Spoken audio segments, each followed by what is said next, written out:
Good morning, everyone. Welcome to our August 20th Mornings with Mayesh show. I'm Yvonne Ashton. I'm the marketing director here at Mayesh, and welcome to our show. I am here today with Sean Strong answering your flower questions. I'm going to give everyone a few minutes to come in like we always do. And as you're coming in, say good morning, let me know where you're from, and then we'll get started. Sounds good? All right, guys. A few more things too. If you're new to this whole live Mornings with Maya show, if you have any questions, go ahead and post them in the comments below. And if we have time, we'll definitely get to them. We love having conversations. So as we're talking, feel free to share your thoughts, things that you see on your end or from your point of view. We love that. Also, as we're going, and if we don't answer your questions or at towards the end, or you're watching the replay, or you're listening to the podcast, doesn't matter when, but if you have another question for our show, never hesitate to send it over to me. You can email us at marketing@mayesh.com. You can reply to any of the emails that we send out. You can message us, however you want to do. We'll get that question added to the show. Sound good? Okay. Also, I wanted to let you know that today's show is brought to you by our Mayesh Design Star Flower Workshop Tour. We actually only have one more date left, guys. We're going to be hitting up Columbus in November 11th and 12th with Sean Strong, and it is going to be amazing. It's an all levels class, and so just grab your seat when you can. I'm going to add the link here so you guys can follow that along and put it in the comments after I'm done doing the intro, because I'll probably mess up. All right. We also have a ton of new and exciting things coming on, guys. We have our brand new website that we've been working really, really hard on that's going to be launching in the next week or two. So I wanted to make sure that you guys know about it. It is a fresh new design. Oh, see my bulldog. No, Remy, that's my puppy. He's leaving, checking in on us. He's saying good morning. So it's a brand new design. It's going to be amazing. Super fresh, clean look. Brand new e-commerce platform. And that's like the most exciting part, because guys, pretty much all the wholesaler websites I feel like are just kind of old looking, even ours right now. Not very updated. So this is like and it doesn't work how a lot of other websites work, like when you go shopping, right? So this is as close as we can, because we are fresh cut flowers, and it's a little bit different than shopping at Nordstrom. But it is going to be very similar to the online shopping experiences that you know and love. So super excited about that. We also have an updated flower library, guys. And this is one of the parts that I'm really excited about, because I've always wanted to use availability data and kind of be able to pick a date and know if it's available or not. So that is worked into our new flower library. And while it doesn't have every image, and I promise you my team is working on that, it's like a never-ending project. It's crazy. I won't get too much into it, but we updated a lot of the images. So tons of great images, the availability data. And then on top of that, we built what it's called a product planner. So you can create recipes, calculate the number of stems that you need, and then send that directly over to us for a quote. So, and everything, even the flower library, you can send a quote and then buy the boxes with our e-commerce platform. So super, super awesome. And once we go live, you guys know I'll be here and do a walkthrough with you guys, right? All right, thumbs up, as my little 5-year-old does. She always does this. Okay, so the next thing I wanted to let you guys know is that I'm super excited about we sponsor a lot of things, but this is pretty cool. We're sponsoring Fleur de Vie. It's taking place in the South Coast Plaza in Costa Mesa, California in October. So it's really cool. They do this whole big event in a public space, florist design dresses or floral wear for mannequins. It's all set up. All the people that come and see it vote on their favorite. Just a really cool way of getting beautiful flowers in front of the audience, in front of people that we want to grow and love and appreciate flowers more. So wonderful event. They're still looking for a few more designers to participate. So if you're interested, please shoot me an email or message me. And then I also wanted to let you know, in November, yes, I'm talking about November, we have Putnam and Putnam coming to our Houston branch for a book signing. So you guys might be familiar with this little guy, and I know Sean is because it's in our intro for our videos this year. It's the flower color guide, guys, and this is really awesome. Look at lots. What? Let's see, I'm not doing that really well. There we go. All right, so tons of flower pictures. There's even these pull-out cards at the end. It's a really cool book. So if you ever want to have met Putnam and Putnam, we're giving that opportunity here in November. Very cool. All right. Also, I wanted to make sure that you save the date for September 17th. That is our next scheduled show. And I have Alison Ellis on. We're going to be talking about flower business and flower math. And she always has really great advice. So I hope that you guys make it. Sound good? I'm also wanting to make sure that you guys subscribe to our email, because that is how you'll know about everything that is going on. So make sure if you're not subscribed that you do that. Thank you. All right. And let's see who's here with us so far. So I see Lori. Good morning. Hi, Penny. Tracy says my screen keeps freezing. Any tips? I would just maybe do a refresh, clear cache, that type of thing, like a hard refresh or a reset, like Control F5 if you're on a PC. I don't know what that is for a Mac, but I know there's something similar. Hi, Phyllis. How are you? And Jennifer, Darlene, Huntress Florals. Good morning, guys. And now I am going to bring on our special guest, Sean. He's like our ongoing guest. Cut and putting them in water and the hydrating solution, asking about flower food and whether or not she needs to later put them in different water with flower food. And she asked about the packaging for support and how long, and receiving the flowers 3 days prior to the event, but they don't open as large as they want them to. P.S. I do have a cooler, so I keep them outside on my protected covered patio or in my garage if cooler. Maybe it would help to bring them inside my house. Okay, so lots of things going on there, but the gist of it is really, it's all about the care and handling. And so we do have a care and handling guide that does cover roses. So I'm going to post the link on the screen and in our comments, guys, for you, so that way you can download it. But I did want to say that when you do first care for the roses, you do want to leave them in the original package until they harden up. That is definitely a mistake that a lot of florists make. They get the roses, they rip all of the packaging off. They maybe don't soak them in the water as long as they need to. They're not hard. They put them in an arrangement and then they wonder why they're wilting, because the roses should last a good amount of time. Quite some time. Yeah. Yeah. Yeah. If they're handled properly, right, Sean? Yes, absolutely. And then, some rose varieties open very quickly and others take a very long time, like sometimes 5 to 6 days to completely open. So just depending on the flower variety, you're just going to have to get to know that a little bit. If you're not sure, your rep is a very good person to ask. I'm not the right person to ask about that information by any stretch of any imagination.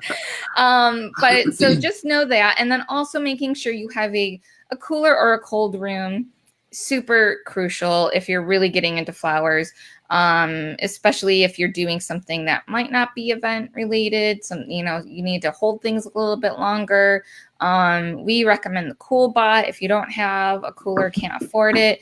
Sean, you might have a little bit of a different perspective, and I don't know if you wanted to talk a little bit about how you handle roses. Yeah, I think making sure that they're hydrated very, very well is extremely important. I try to get those in early as possible whenever I'm getting like a big order coming in. So typically on Wednesday, that's when I want my roses there so that we can hydrate very well.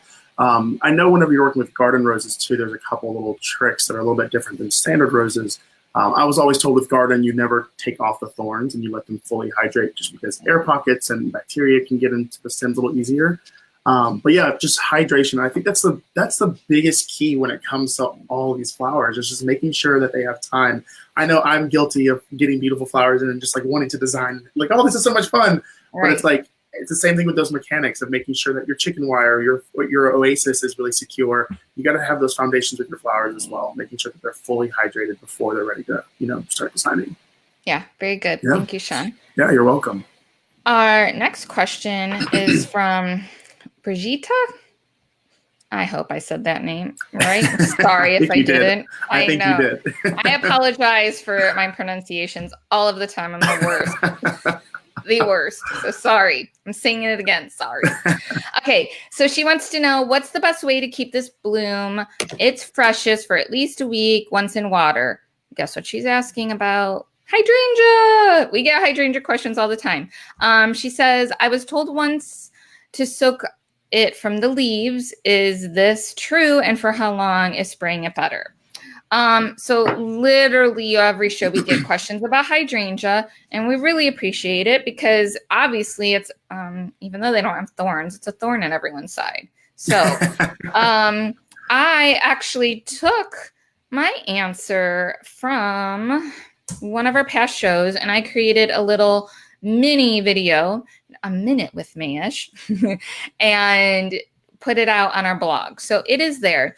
But really, in general, the leaves soaking in water, don't worry about the leaves. Honestly, most florists, I think designers, take the leaves off. You also don't want the leaves sitting in the water because it creates bacteria and then that harms the flower head.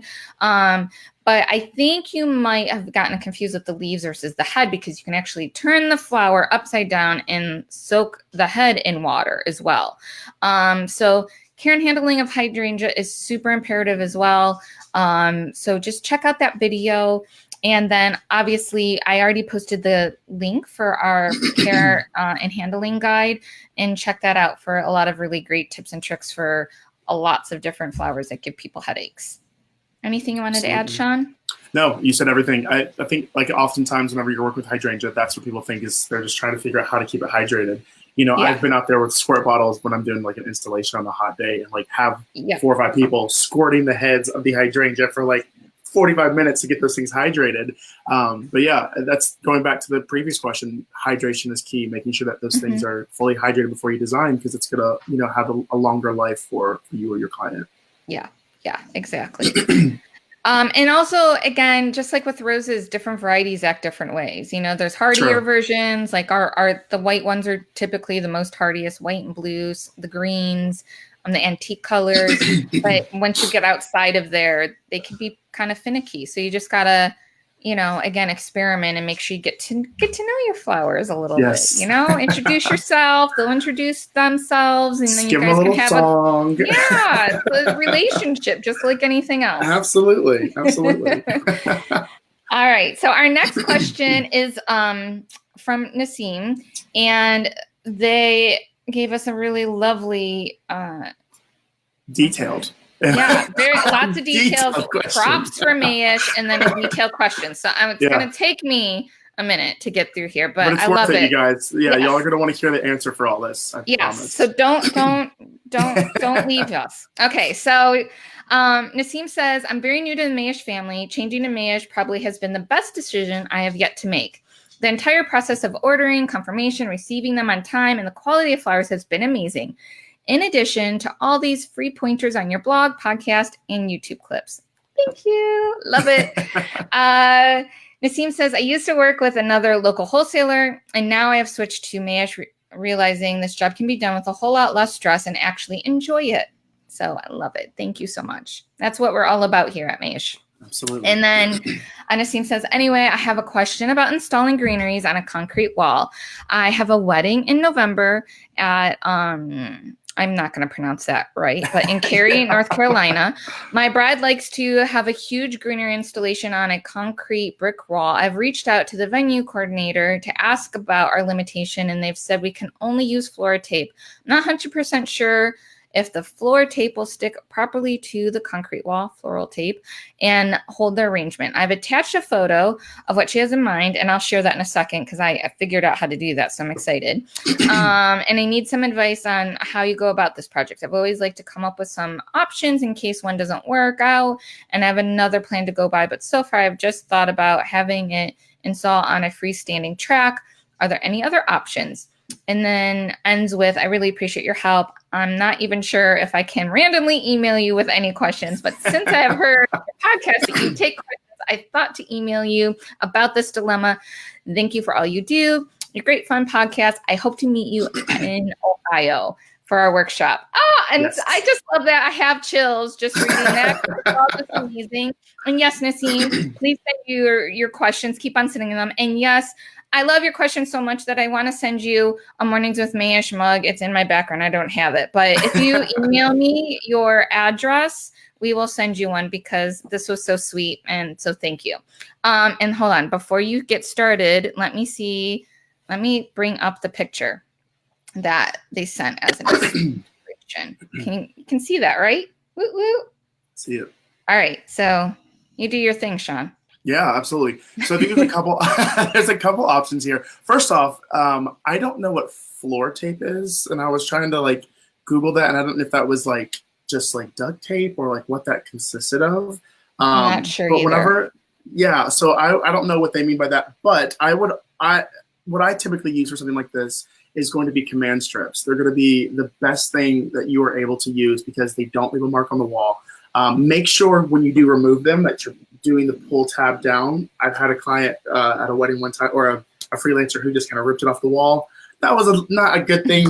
We had to, get that wall fixed. But if you are just doing them correctly and pulling that tab down to remove them, it's not going to leave any type of like residue or anything. So you put the command strips on the brick wall. Make sure you find a flat, clean surface. I'll typically go up there with like an alcohol spray bottle and just to kind of clean it, make sure it's super, super clean and secure. Press the command strip up there, and then I take chicken wire and I will just kind of make a ball or like a little bit of a shape and attach it to that, and I'll secure it with zip ties. That to me has been the best method. If you guys go look at my Instagram page, there's a photo of like this cool floral installation on the wall behind me. I'm standing next to a column. That was all done with chicken wire, and it was done with command strips, and everything held up for quite some time. So that's my best bet. I would talk to them about command strips. That's probably going to be the safest thing. And it's a brick wall, so you're not really going to, ruin it per se. But yeah, command strips, zip ties, and chicken wire. If you guys are ever in any kind of situation where you don't know what to do, command strips, zip tie, and chicken wire. Love it. Yeah, that's an option. Good stuff. Thanks, Sean. Yeah, you're very welcome. Our next question is from Cheryl. She says, making corsages and boutonnieres for weddings, what's the fastest way and long-lasting way to do those? Not my favorite thing to do. Yeah, I think boutonniere work can kind of be tedious, and it's a little bit, it can be overwhelming when you have 35 to make. You're right. Like, this is a lot going on. I typically will take, and I have kind of an example. Y'all don't judge me too hard. It's a dried boutonniere that I've had. I keep it on my design board over here. But this is just kind of like a small little example. And this is just a couple various textures. There's maidenhair fern in there, some heuchera. It's completely dried. And this is something that I will just kind of design and create. Put a little piece of ribbon around it, and then it's good to go. And it looks perfect for a boutonniere when this is fresh and golden. I think the fastest way is to use smaller pieces from, the little scraps, little ranunculus buds, or using, little pieces of hydrangea, whatever it might be. That way you're able to maximize the amount of flowers that you're working with, and you're still utilizing those little bit of, scraps, you can call them.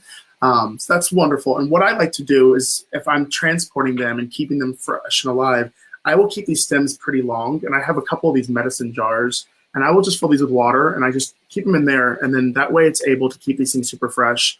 If I don't use these medicine jars, I will use something like a block of Oasis, and I will soak that, and I'll just create like little tiny, flowers in the block of Oasis, and it keeps them hydrated. So I hope that answers the question. I hope that was kind of giving you an idea. I think, it's just about time management on that kind of thing. It is going to be kind of tedious. So maybe doing that the night before and have everything kind of already ready and good to go, and just kind of taking your time with that.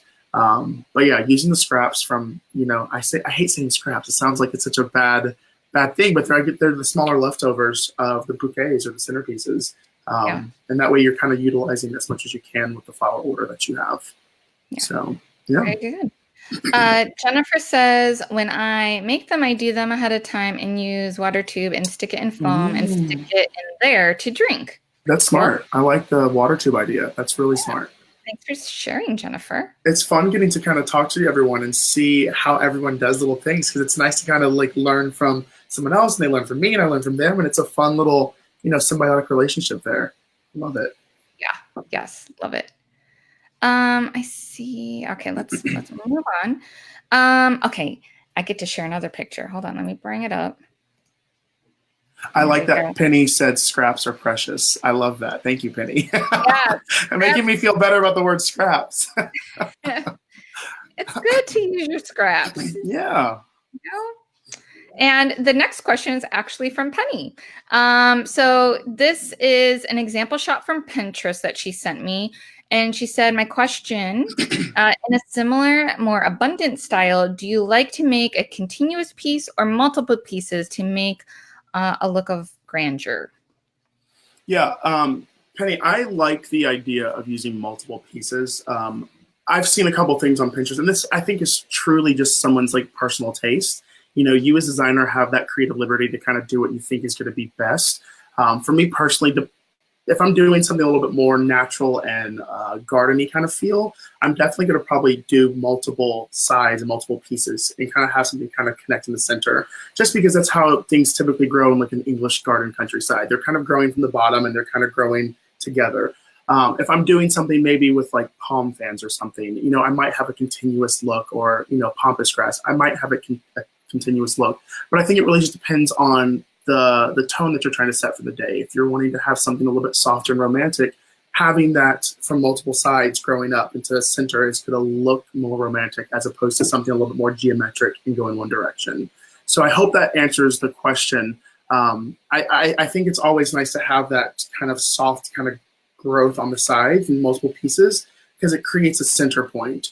If you're doing something that goes all the way around in a full circle like that, can be a little distracting from the eye. But again, it depends on what material you're using. If you're using nothing but like a big Smilex hoop, I don't think it really matters. But if you're wanting to create a lot of flower and dimension and that kind of thing, I think having multiple pieces growing up is going to be a little bit more natural and yeah, a little bit more natural and yeah. Very good. Awesome. Thank you. Let me move us back around. All right. Yeah. Our next question is from Connie. She wants to know pricing for larger installations. Yeah, I think that it is vitally important to make sure that you guys are factoring in price for setup, for teardown, making sure that if you guys are doing something with like a markup, making sure that a markup is good to go. I talked a little bit about this yesterday. Depending on where you're at, prices are going to be different. If you're in California, your price is going to be way different than you're in North Dakota or something.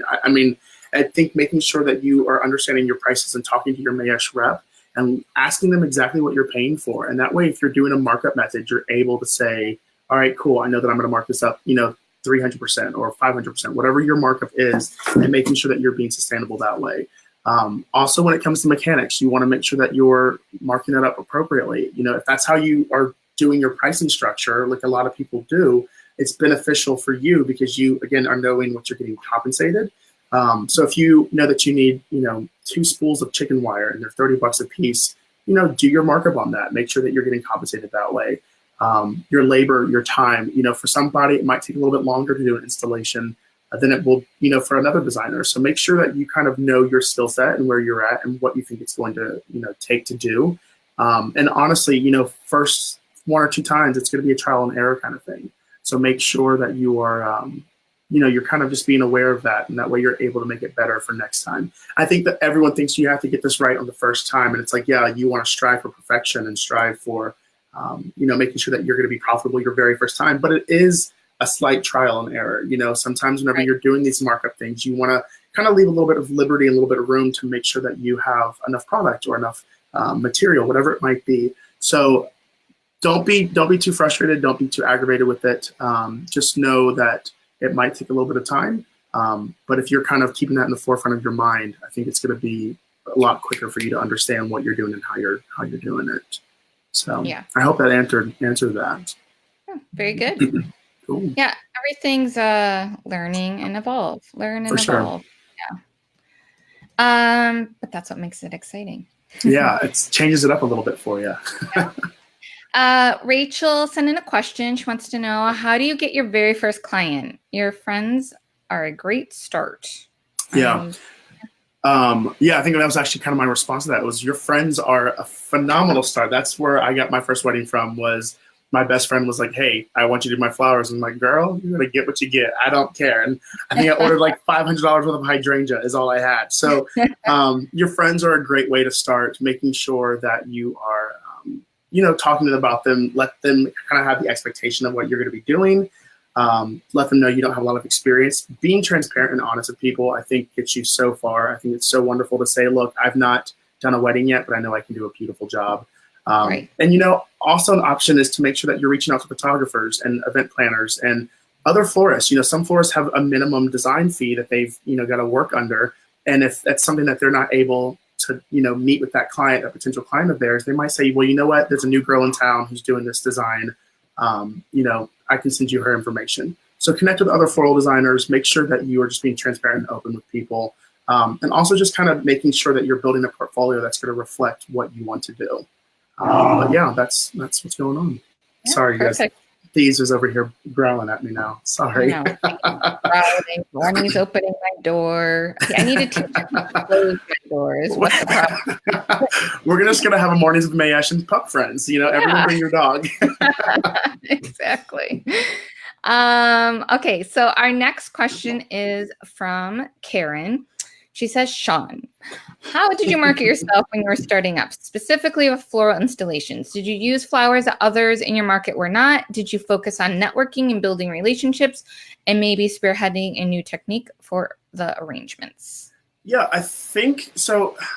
For me, it wasn't like I went into this thinking that I wanted to start doing installations. It was something that just kind of happened. And I was like, I want to do this for a client of mine. And I showed them inspiration photos and I was like, this is what I want to create. And I just kind of figured it out along the way. So I think there's not necessarily a market per se. I mean, obviously there are certain designers that excel in floral installations and they kind of showcase a lot of that work more so than their bouquets or their centerpieces. So I think making sure that you're showing that work. It's really inexpensive for you to go out in your backyard and find some cool greens, get some zip ties, and just create something and get a cool photographer to make a photo. You can go green heavy and have something really cool and fun, and that way you have at least something to kind of share all over the place. But I think it's smart to make sure that you are, again, like I said earlier, just showing the work that you want to be doing. I don't think showing everything that you've ever done is going to be really cohesive for the ideal client that you're looking for. So I think making sure that you are showcasing what you want to showcase. I'm doing an installation for the next Mayesh Design Star. For all of you guys watching, you guys can get a little sneak peek. We're doing kind of like a floating arch is essentially what's happening. And so in that video, you're going to see the mechanics, and I forward a lot of materials. I make sure that I'm using the product from Mayesh. But you're going to see how it's going to be super simple for you to do, and it creates a beautiful look. And take that photo and put it on Pinterest, put it on Instagram, put it on your Facebook, and market the crap out of that one photo right there. So yeah. I'd like to add to that too, since we're all doing workshops, right? Yeah. Take advantage of those workshops. If you're newer and you're learning, take a workshop where you make sure you're getting photographs of the work that you guys worked on, and make sure that the workshop content is something that you want to be adding to your portfolio. So absolutely a really great way, because the installations that we do at our workshops are like crazy luxury designs that you don't get just walking off the street. Exactly. So, if you're looking to do that and you need photos of those kinds of things, come to a workshop and help out with the design, and then you're going to get those images. So It's really about investing in that line of business that you want to pursue too. Great little plug there. I like that. I like that. Smart. She's so good at marketing, y'all. Look at her. Maybe I should go into marketing. I don't know. What do you guys think? I don't know. No, but it's, in all seriousness, I do love this. I love helping you guys, honestly. And you know what? I was thinking about this because I was reading something. This is a total tangent, but I like tangents once in a while. Yeah, so I was reading something about how people don't trust companies in their marketing, right? Because they're marketing. And it's funny because I think about like my team, and if it's too markety, we don't want to do it. Like, so if it's like salesy and markety and it sounds cheesy or whatever, we just don't want to be that company. We don't want to be that brand. And so, you know, everyone on my team is like really loves the customers and the process. And we like, we will, you know, fight for you guys or be like, no, we're not doing that because that's what other people do, or that's too salesy or whatever. So, you know, I think it goes back to that transparency too, that Mayesh is very open and honest with their clients of, hey, we can get this, we can't get that. And the same thing I kind of talk about in my workshops is reflect that with your clients. If you're not familiar on how to do something, assure them that you don't know how to do it, but you will figure it out. And you have plenty of resources to reach out. You know, you have Mayesh, you have myself, you have so many different other floral designers that can talk you through something. So I think that transparency is what translates so well with Mayesh and why you guys have been so successful. And, you know, such a platform in this industry because you guys are, you know, transparent with your clients. So yeah, we try. We try to put out as much information for you guys as possible. Absolutely. So, I love it. Yes, so ma'am. I hope you guys trust me. Don't think I'm like a marketing person. Yes. No, you're not. Absolutely not. Absolutely not. Okay, so moving on. Justine, she sent in a question. She says, I'm an event planner and designer based in Scottsdale, Arizona. I recently have been acting as a florist as well as the designer and month of manager for some of my clients. Oh, I get what she's saying. Sorry. I'm getting a lot of floral only inquiries these days, and I have mixed feelings about this since I want to remain primarily a wedding planner / designer. I'm also not in a position to be turning down work. I know, don't you hate that? Is there a professional way to collaborate with established florists under my name, especially for very large events? I still want to create the flowers, but the workload is too large for one person, and I want to avoid hiring staff. I also feel I need the expertise of another lead florist, as this is the newest addition to my repertoire, so to speak, and I am not feeling 100% confident in my abilities. Yeah. Justine, it sounds a lot like you're trying to do way too much and that you want to be the spearhead of everything. And it's like sometimes I'm guilty of that as well. I want to be designing everything. I want my fingerprints on every little thing. But as a leader and as someone who's going to be owning a business, it's so important for you to delegate and make sure that you are able to hire, you know, either freelancers or interns to kind of do what you want to do for that client. I think it's, you know, options that you have are hiring a floral company and just saying, you know, hey, this is my wedding. This is my floral design. You're going to work for me. Maybe give them a percentage of the sales that you're doing. Again, I know that you're trying to make as much money as possible, like every one of us. But if that's something that you're working on and you want to grow, there's going to be a learning curve there and a time where you've got to kind of invest in others before you're able to see that, you know, that residual coming in.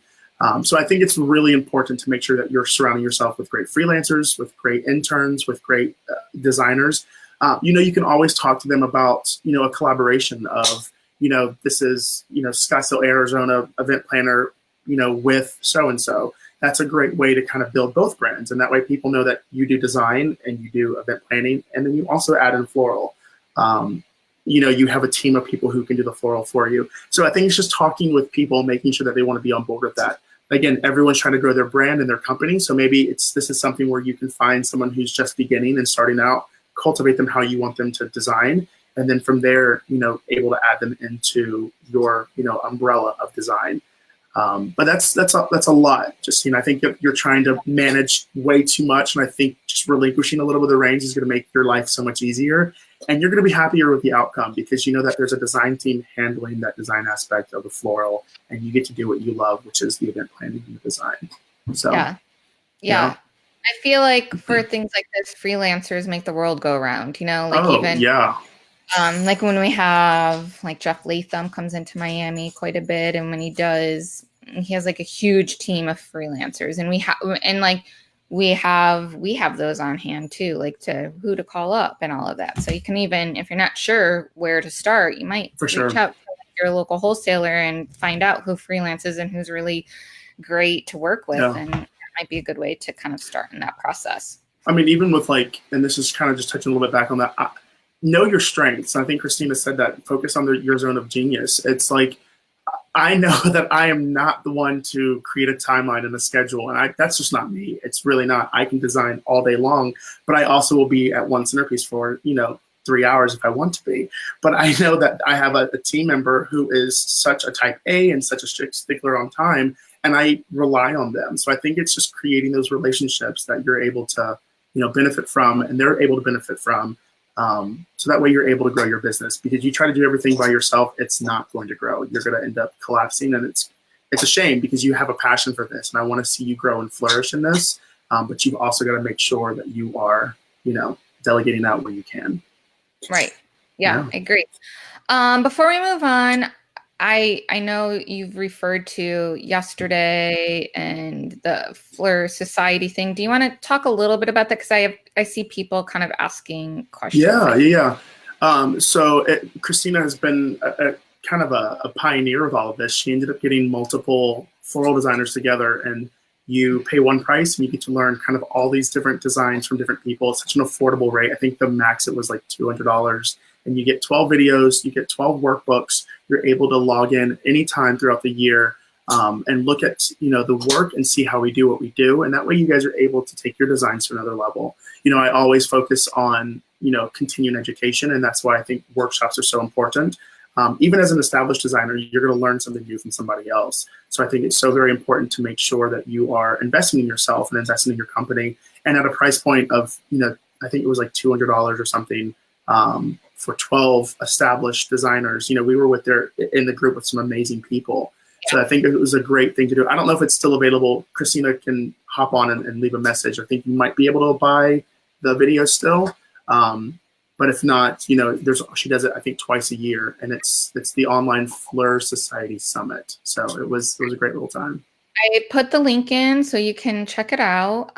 Christina said, you, Sean and Mayesh, for being huge supporters. Christina, you're wonderful. We love you. We'll have Christina on too soon on Mornings with Mayesh. And Curate too, of course. Curate is awesome. I'm very excited about what Curate has going on too. So you guys make sure you stay tuned for that. Let's see, what else? I saw something in here that I wanted to bring up. There was a good question I saw from Karen earlier, Yvonne, if you don't mind me touching on it. Go ahead. Yeah. She said, I guess it was talking about with the floral installation. She went into, I guess, how did you market yourself? Were you focusing on networking and building relationships? Were you doing new techniques and arrangements? And I kind of in the notes I was saying, after reading this question, I loved it so much, because I think it's so important to be, it's so cheesy to say, but be true to your identity, be true to your floral voice, be true to what you're doing. I think so oftentimes, and I know myself included in the very beginning, I was comparing myself to so many other designers, and I was like, I've got to do it this way and I got to do it that way. And it's like, it wasn't authentic to who you are. But in these notes, I kind of told her, if Pantone is telling you the color of the year is purple, do yellow, do something that's going to be, true to who you are, stand out a little bit more. Make sure you guys are being very, open and honest with your clients, making sure that you guys are doing something unique and different. But that's still true to yourself. Don't try to emulate anyone else. That was just a little bit in there that I was like, I got to make sure I tell Karen that, because that resonated with me of like, how do you sell yourself? And it's literally selling yourself. You don't have to compare yourself to anybody else. Do what you want to do, and you're going to, succeed with that. I love it. So yeah, sorry for that little tidbit. I just had to answer that for you, Karen. Yeah, no, I think that's great. Real quick, Kristen is saying, where can I submit my questions? Here? And yes, you can type your questions here in the comments. Kristen, you can email at marketing@mayesh.com. You can direct message them. But if you want us to try and answer them live while we're talking, here in the comments is the perfect place to do that. And if we don't get to it, I'll add it to our next show. Promise. Okay, so I have a really great question from Susan. She says, how valuable do you think it is to add your pictures to Pinterest? It's probably the one platform that I haven't used. What do you think? Pinterest is a love-hate relationship for me. I really need to be doing more on Pinterest, because where are your brides going to find images? They're going to Instagram, they're going to Facebook, but everyone has a Pinterest board. I don't care who you are, you have a Pinterest board. And so in order for you to grow your publicity, in order for you to grow your brand, Pinterest is such an underutilized, at least for me, I can't speak for everyone. I don't use it enough. everyone is on Pinterest and they're looking for something, moms, dads, recipes, like DIYs. So I think it's very important for you to at least just upload a photo. I have a Pinterest page that I'll upload my Instagram photos to. And it's just literally, I just add another photo in there. But that way, at least there's some SEO kind of building. There's some, my name's kind of being seen throughout. But it's something that I really need to put more energy into. And I feel like a lot of us need to really, really utilize where our clients are going, which is Pinterest before they're going to us. That's my thing. I always say that you want to be where your people are, that you want to attract and you want to buy your product. So if they're using Pinterest, you better get on it. Yeah. I don't typically, so like when I use Pinterest and we pin our own images, I make sure that my images are on my blog. I've never uploaded from Instagram, but does it connect to the Instagram picture, like your feed, or you're uploading directly an image? I'm uploading directly an image and I'm attaching a link to the image. So there's like a hyperlink when you press the photo and it goes directly to my Instagram page. And then brides are able to see either my work and fall in love with it and, contact me, or they're able to use my photos as inspiration, which then go to other people, so they're able to see what's going on. But I don't think there's a link. If there is, I'm not 100% sure on that. But yeah, I upload just directly to Pinterest. It takes, 2 minutes, and that's, it'll be so easy for you to do. Yeah. So, and then for what we do here is, I try to like pin our images that are on our blog. And so the SEO part of, again, people finding you organically through Google, because I don't know about you guys, but when I'm looking at how people find me, organic search is really big for us. So what I try to make sure is that I'm blogging. Sorry. I thought it was mine, so we're good. No, it's mine, and he even has his bark collar on. It doesn't matter. So sorry. My door is wide open. Okay, so what I try to do is I add the images to our blog, and then in the blog, like in the image, when you add it, you need to add like a little text. What you'll notice is when you pin those images, the text that you have on your blog is also the text that gets added to Pinterest. So if someone finds you organically, and again, I highly, highly suggest utilizing your own website, your own blog, and all of that, because you don't own any of these social media platforms. It's just a way to tie people, again, back to your website and driving that. And then you're just taking advantage of the SEO with Pinterest, but also with Google. And then as long as you're tagging your pictures and writing a description and all of that, that will help people find what they're looking for and find you, and making sure you're using geo-specific things too in your description. So that way, when people are looking for Atlanta florist, they're going to find Sean Strong. Yeah. All right, I'm going to mute myself for a second. You're fine. You're quite all right. All right. Okay, so we're going to, let me, I feel like there was more. I love Lori, Dogs with Mayesh. That is the theme of today's show. I should have put that in. We should do a whole thing for that. I mean, he just is down here biting on the bone and I'm trying to like distract him with. So Dogs with Mayesh is a fun little adventure. Yes. Yes, I love it. And let me see. Is there any other questions? I make them ahead of time. I feel like maybe I missed one. I saw something about, I just can't find it because I'm scrolling. But you're good. Someone wanted to know if we have a guide with our local product, what you can buy locally. And so I just wanted to address that. So I have an older guide that I'll see if I can find and add to our show notes that I created, but it wasn't all encompassing.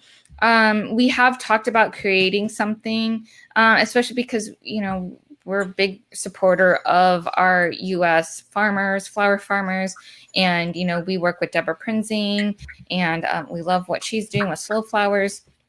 So we've talked about doing something new. We've just been really hyper focused on our new website, and then also with our workshops and things like that are happening. So contests and, Holland next year. Y'all have a lot going on. A lot. Yeah, I need a bigger team. You got to delegate out there, Yvonne. We got to get you to delegate. We're trying to delegate. It's just we're running out of people to delegate to. Yeah, that's something I definitely want to work on. But in the meantime, again, our sales reps know like where the product is coming. They know if it's something that we're brought in from California or Oregon or wherever it's being grown. A lot of our branches do work with like super like the micro local places that only they're gonna get. So, I came from Cleveland, so that's I lost Sean. You guys can see my door. Okay, I'll wait for Sean to come on. Here we go. There you are. There we go. I literally did what we talked about earlier. Yeah, it's okay. No big deal. It's the beauty of doing things live. It makes it fun. Yes. So yeah, each of our branches have micro farms that they work with, and then we also have our U.S. local grown product as well. So eventually I think we'll get there. But right now, your Mayesh rep is your best friend. Getting that information and knowing like what's in the cooler at that very moment in time. Amen. So yeah, definitely. I love it. Okay, I'm just looking through.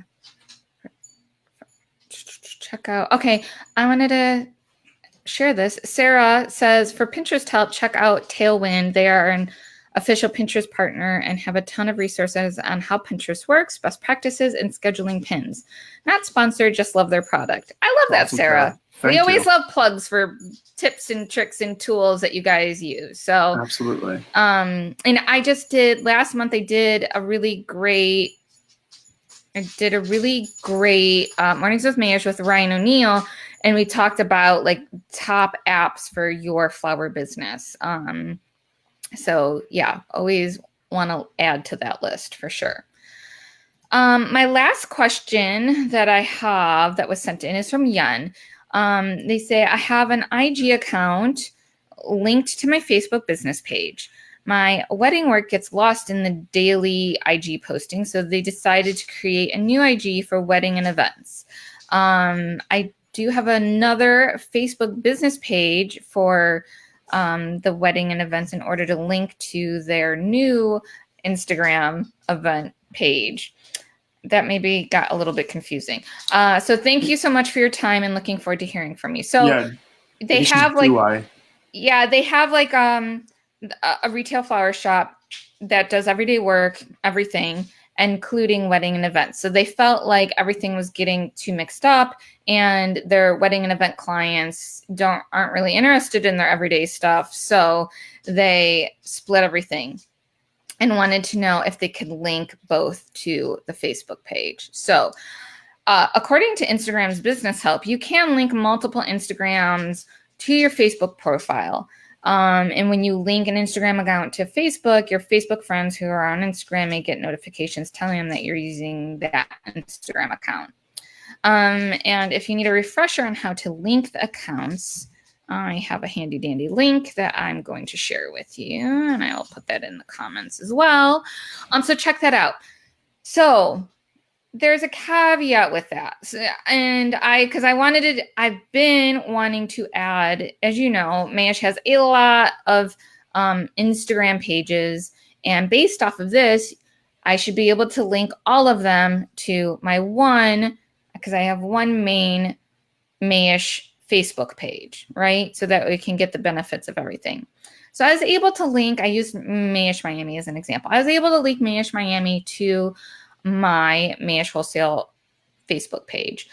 But the problem is, for me, I wanted to do that, but I wanted to be able to use my HubSpot platform to send things out. So to be able to do that, you have to have like a one-to-one relationship. I had to have a special Mayesh Miami Facebook page to connect to my Mayesh Miami Instagram page to make it official and the whole business piece and all of that. So I recommend having the one-to-one.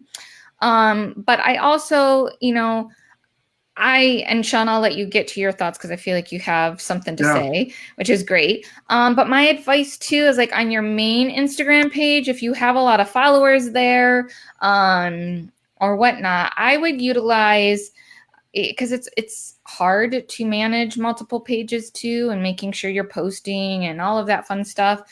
So if you can keep it one, I would keep it as one, and then utilize doing stories. I did visit Yen's Instagram page and noticed that I didn't see any story highlights, and there wasn't a story at that moment, but that doesn't mean that they don't use it.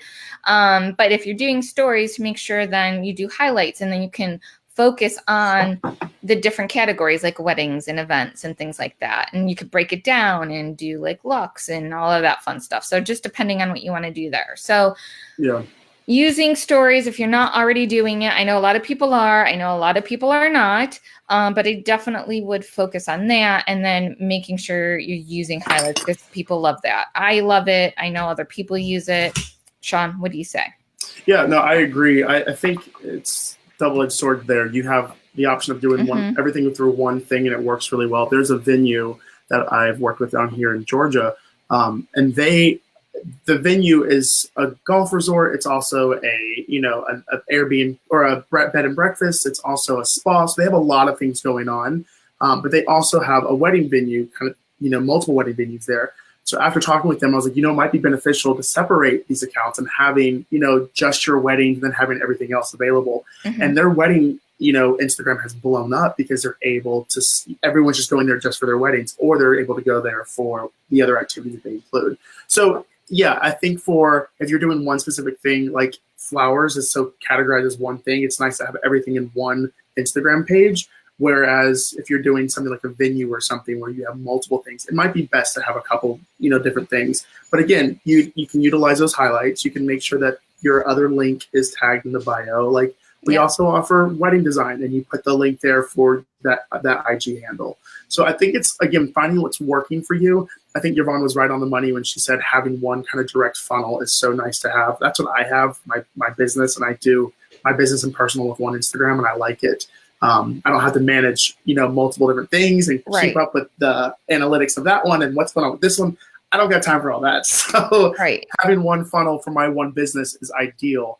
But again, I think it's just kind of figuring out what's going on. Try it, go ahead and secure that other Instagram, handle. If it works for you, awesome. You can always delete it. If you don't need to use it, not a big deal. Yeah, exactly. It's what works for you. There isn't any one right answer. I know several florists that have all different brands and, different Instagram pages for all of that. For sure. But yeah, me personally, I'd have a hard time keeping up with all of it. Yeah, I agree. And if you have the people that you can delegate, that's going to be our theme, dogs and delegation. If you have people that you can delegate that out to, absolutely do it. I mean, it's not going to hurt you. If anything, you're adding more, information, kind of traffic to go to the other website. So, or the other Instagram. So yeah, not a bad thing. Awesome. Good. Well, we got through our show, Sean. We don't have time. Yeah, we don't have time for more questions. But if we didn't get to them, I will roll them over to our next show that we answer flower questions. That just always depends on all our schedules. But we'll definitely get to it. And if there's something really important that you need to know, just message me or, email me personally. All of you guys, if you're getting our emails, you should have, I don't want to shout that out, but if you're in our crew, my email address. So definitely send me an email, shoot that over. And if not, you can always send it over to marketing@mayesh.com and I'll get that too. That'll get to me, promise. And so that's it. That's a wrap on today's show, guys. Thank you, Sean, for joining me. Thank you for having me. Yeah, this was great. I have so much fun doing this with you. And we're going to hopefully keep on keeping on. Absolutely. And so guys, don't forget to mark your calendars for September 17th. I will have Alison Ellis on from Real Flower Business. She's going to be chatting about flower biz, of course, and flower math, one of her favorite topics. And she really always has great advice for you guys. You don't want to miss it. And if you have specific questions for Alison, go ahead and start sending those in. I'll take those and get our show notes ready. And with that, I just wanted to say thank you again. Thank you for joining us and being a part of our conversation. I will see you soon. Have a rocking day, everyone. Bye-bye. See y'all.